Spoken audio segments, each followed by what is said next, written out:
आज हम दक्षिण एशिया का आर्थिक स्वरूप के बारे में अध्ययन करेंगे। Economic structure of south Asia. दक्षिणी एशिया की देश की अर्थव्यवस्था का मुख्य आधार यहाँ का विकासशील अर्थव्यवस्था पाई जाती है।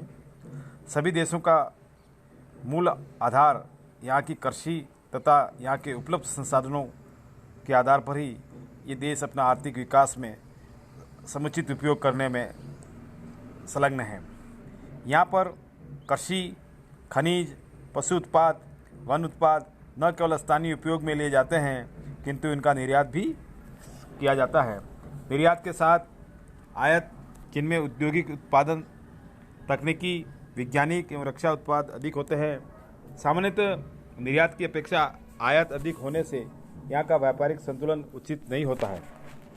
दक्षिणी एशिया के देशों की अर्थव्यवस्था में विदेशी सहायता एवं कर्ज का योगदान सबसे ज़्यादा पाया जाता है, क्योंकि यहाँ पर समुचित रूप से संसाधनों का उपलब्धता नहीं होने का एक प्रमुख कारण माना जाता है।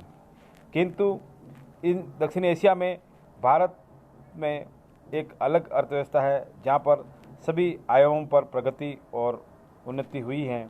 यहाँ पर कृषि उद्योग, परिवहन, टेक्नोलॉजी, वैज्ञानिक विकास में दक्षिण एशिया में भारत एक अग्रणी देश माना जाता है।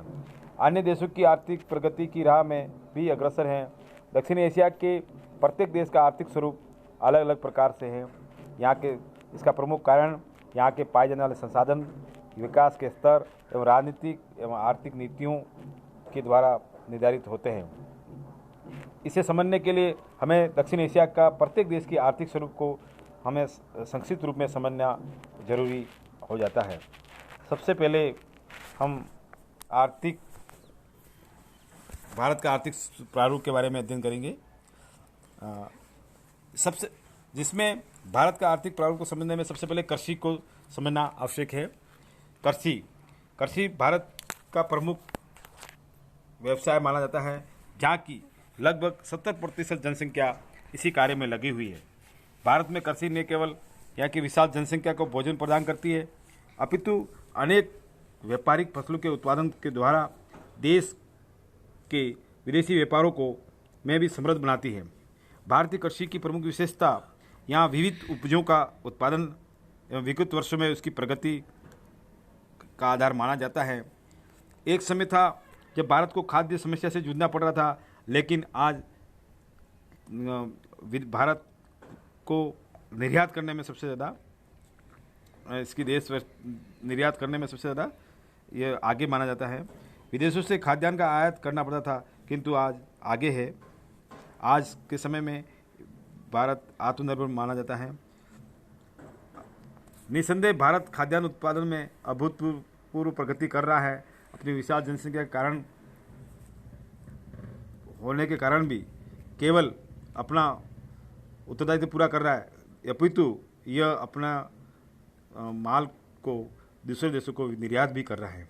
वर्तमान समय में यहाँ अनेक कृषि विकास की योजनाएं, जैसे सिंचाई सुविधाओं का विस्तार होना, उर्वरकों का प्रयोग की वृद्धि होना, उन्नत बीज का प्रयोग करना, शुष्क कृषि को खेती में रूपांतरित करना, भूमि का संरक्षण करना, कृषि से संबंधित जितनी भी बीमारियाँ होती हैं उनका रोकथाम करना, सघन कृषि और अनुसंधान करना, कृषि यंत्रों का प्रयोग करके भारत आज कृषि की विकास में प्रगति की ओर सबसे ज़्यादा बढ़ रहा है।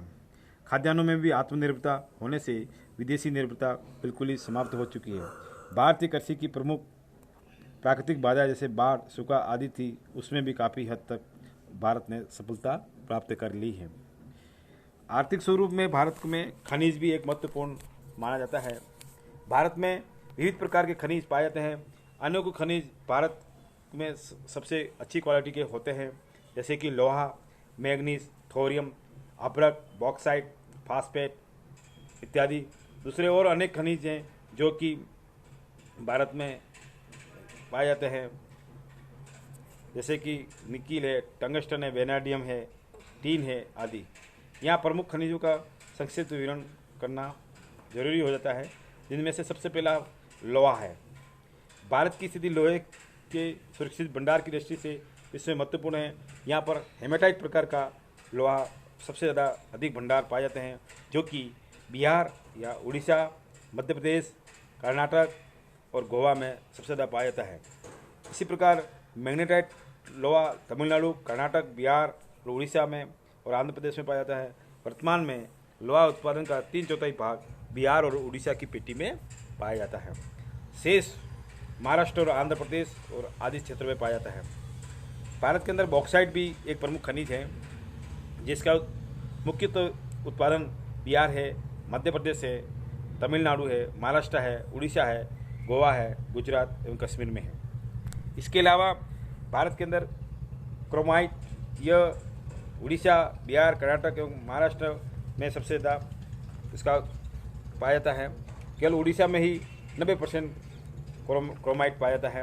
इसके अलावा नेक्स्ट जो खनिज भारत में पाया जाने वाला है मैंगनीज। यहाँ पर भी भारत में इसके मुख्य भंडार पाए जाते हैं, जिसमें से महाराष्ट्र, मध्य प्रदेश, बिहार, उड़ीसा, आंध्र प्रदेश, कर्नाटक और राजस्थान आदि क्षेत्रों में ये मैंगनीज पाया जाता है। अपरक भी यहाँ पर पाया जाता है, जो कि 3 पेटी में पाया जाता है। एक तो बिहार क्षेत्र में, एक राजस्थान के क्षेत्र में। भारत का विश्व में अपरक उत्पादन में प्रथम स्थान माना भी जाता है। नेक्स्ट जो खनिज है वो तांबा। यह बिहार के सिंहभूमि क्षेत्र, राजस्थान के खेतड़ी एवं दरीबा क्षेत्र एवं आंध्र प्रदेश के अग्निगुंडाला क्षेत्र से उपलब्ध होता है। अन्य क्षेत्र में तमिलनाडु, महाराष्ट्र, कर्नाटक और गुजरात में स्थित है। नेक्स्ट जो खनिज भारत में पाया जाता है सीसा एवं जस्ता। राजस्थान के उदयपुर जिले में स्थित जार माइंस क्षेत्र में सीसा एवं जस्ता उत्पादक क्षेत्र है, जहाँ पर कई लाख टन ये धातु पाई जाती है। अब है लास्ट है फॉस्फेट। इसका उपयोग फॉस्फेटिक उर्वरक बनाने के लिए करता है। यह राजस्थान एवं उत्तर प्रदेश के मुख्य क्षेत्र में पाया जाता है। राजस्थान के उदयपुर जिले में जामलकोटा नामक क्षेत्र में सबसे अधिक इसके रॉक फॉस्फेट के भंडार पाए जाते हैं। इसके अलावा भी भारत में कई सारे खनिजों का उपलब्धता है, जिसमें है जिप्सम है, चूना पत्थर है, सोना है, पाइराइट है आदि प्रमुख खनिज हैं। अब है शक्ति के साधन। भारत दक्षिण एशिया का एक प्रमुख देश है, जहाँ पर शक्ति के साधनों का वितरण भी असमान है। यहाँ पर कोयला, पेट्रोलियम, विद्युत प्रमुख शक्ति के साधन हैं।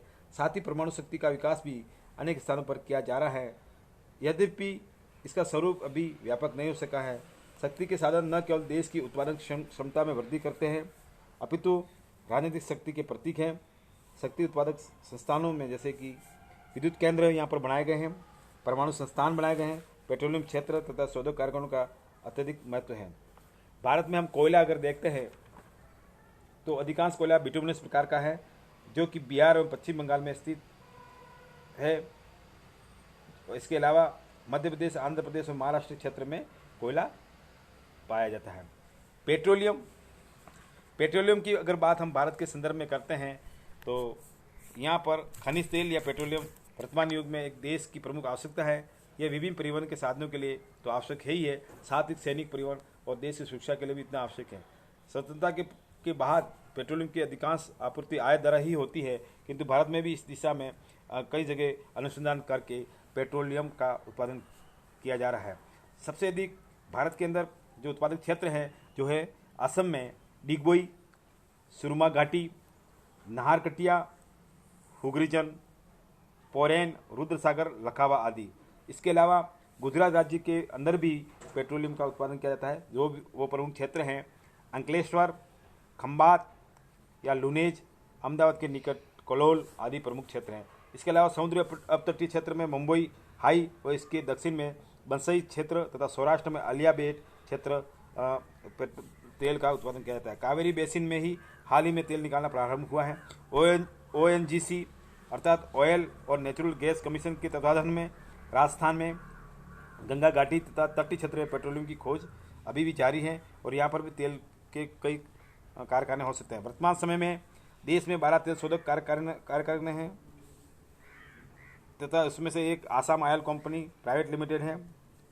देश के सबसे बड़े तेल शोधक कारखाने की स्थापना मथुरा में की गई है, जिसकी क्षमता 70 लाख टन प्रतिवर्ष है और ये सबसे लंबी तेल पाइपलाइन भी है। इसके अलावा शक्ति के साधन में विद्युत शक्ति एक प्रमुख साधन माना जाता है।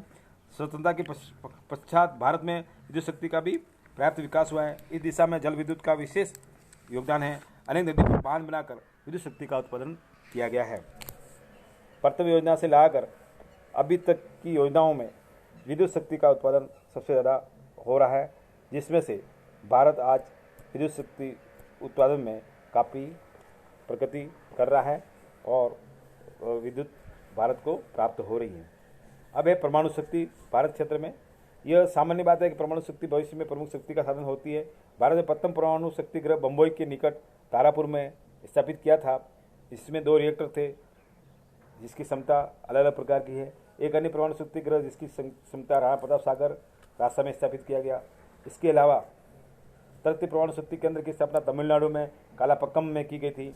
अन्य परमाणु शक्ति में केंद्र में नरोरा उत्तर प्रदेश में, काकरापारा गुजरात में और केका कर्नाटक में इसका परमाणु शक्ति का उत्पादन किया गया है। इसके अलावा भारत क्षेत्र के अंदर औद्योगिक विकास, उद्योग किसी भी देश की प्रगति एवं राष्ट्रीय शक्ति का आधार स्तंभ माना जाता है। भारत में स्वतंत्रता के बाद योजनाओं के माध्यम से देश में औद्योगिक विकास की ओर सबसे ज़्यादा ध्यान लगाया गया। आज जिसकी वजह से भारत विविध उद्योगों में सबसे अधिक विकसित प्रदेश माना जाता है। हम अगर उद्योगों की दृष्टि से देखते हैं तो न केवल भारत विश्व में अपना स्थान रखता है बल्कि अपनी अमिट छाप भी छोड़ता है। भारत में प्रमुख उद्योगों में वस्त्र उद्योग, लोहा इस्पात उद्योग, इंजीनियरिंग सामान, मशीन, चीनी उद्योग, रसायन उद्योग, सीमेंट उद्योग आदि प्रमुख क्षेत्रों में भारत ने विश्व में अपना स्थान जमाया है। भारत के एक औद्योगिक सर्वेक्षण के अनुसार देश में सर्वाधिक औद्योगिक राज्य अगर देखा जाए तो सबसे ज़्यादा महाराष्ट्र, पश्चिम बंगाल, गुजरात है, तमिलनाडु है, बिहार और उत्तर प्रदेश है, जहाँ पर देश का लगभग 65% उद्योग स्थापित है। भारत के प्रमुख औद्योगिक केंद्रों में जहाँ अनेक प्रकार के उद्योगों के साथ विकास हुआ, वे प्रमुख शहरों में अगर हम देखते हैं तो कोलकाता है, बेंगलोर है, अहमदाबाद है, चेन्नई है, कोचीन है, दिल्ली है, हैदराबाद है, कानपुर है, मुंबई है और विशाखापट्टनम। ये अनेक भौगोलिक विशेषताओं से युक्त केंद्र होने के कारण यहाँ पर सबसे ज़्यादा औद्योगिक विकास हुआ है। इसके अलावा भारत के प्रमुख औद्योगिक प्रदेशों में कलकत्ता, हुगली क्षेत्र, छोटा नागपुर का क्षेत्र, मुंबई पुणे क्षेत्र, अहमदाबाद बड़ौदा का क्षेत्र, चेन्नई और कोयम्बटूर का बेंगलुरु का क्षेत्र, इस तरह से दक्षिण एशिया का आर्थिक स्वरूप हम भारत के संदर्भ में समझने की कोशिश की। सबको धन्यवाद।